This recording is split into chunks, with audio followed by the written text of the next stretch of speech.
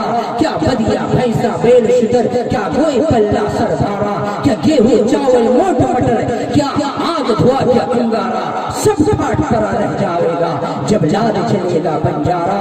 تو بدیا لادے بیل بھرے جو پورم پچھم جاوے گا, یا سود پڑا کر لاوے گا یا ٹوٹا گھاٹا پاوے گا. قذاق اجل کا رستے میں جب بھالا مار گراوے گا, دھن دولت لانے پوتا کیا ایک کنبا کام نہ آوے گا. سب پھاٹ کرا رہ جاوے گا جب یاد چلے گا بنجارا. فَأَمَّا مَنْ طَغَىٰ وَآثَرَ الْحَيَاةَ الدُّنْيَا فَإِنَّ الْجَحِيمَ هِيَ الْمَأْوَىٰ. کہ جو شخص دنیا کو ترجیح دیے تو اس کا ٹھکانہ جہنم ہے. وَأَمَّا مَنْ خَافَ مَقَامَ رَبِّهِ وَنَهَى النَّفْسَ عَنِ الْهَوَىٰ. اور جو شخص اللہ کے سامنے کھڑے ہونے سے ڈرا کہ چل حشر کے میدان میں وَجَاءَ رَبُّكَ وَالْمَلَكُ صَفًّا صَفًّا, کہ اللہ رب العالمین جگ جلوگر ہوں گے، تمام ساز تمام فرشتے سب بستے کھڑے ہوں گے، اس وقت کیا جواب دو گے؟ وَأَمَّا مَنْ خَافَ مَقَامَ رَبِّهِ وَنَهَى النَّفْسَ عَنِ الْهَوَىٰ فَإِنَّ الْجَنَّةَ هِيَ الْمَأْوَىٰ، ارے اس کا ٹھکانہ تو جنت ہے۔ وَالْعَصْرِ إِنَّ الْإِنسَانَ لَفِي خُسْرٍ إِلَّا الَّذِينَ آمَنُوا وَعَمِلُوا الصَّالِحَاتِ وَتَوَاصَوْا بِالْحَقِّ وَتَوَاصَوْا بِالصَّبْرِ، ارے کامیاب تو وہی شخص ہے نا جو ایمان لے کر آئے، جو اچھے اعمال کرے، وہی کامیاب ہے، اس کے علاوہ کوئی کامیاب نہیں ہے۔ اور جو حق کی دعوت دوسروں تک پہنچائے، کوئی حالات آ جائے تو اس پر صبر کرے۔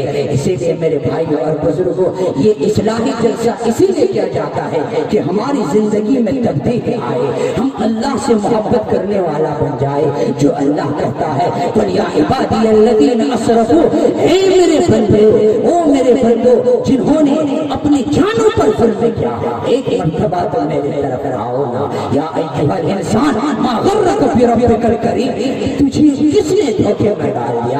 کیا اس دنیا کی وما متاع الحیات الدنیا الا غرور، یہ تو دھوکہ کی زندگی ہے۔ اسی لیے میرے بھائیو توبہ کرو زندگی سے، اور یہ تہیہ کرو اور دل میں ارادہ کرو کہ آج کے بعد انشاءاللہ اللہ کو کبھی ناراض نہیں، کہیے انشاءاللہ، انشاءاللہ اللہ کو کبھی ناراض نہیں کریں گے۔ اور میں ہر جگہ یہ بات بتاتا ہوں کہ جب بھی کوئی کام کرو تو دل میں یہ سوچو کیا اس کام سے میرا اللہ راضی ہوتا ہے یا ناراض ہوتا ہے، بس اتنا دل میں خیال کرو، پھر اس کے بعد کام کرنا اسٹارٹ کرو۔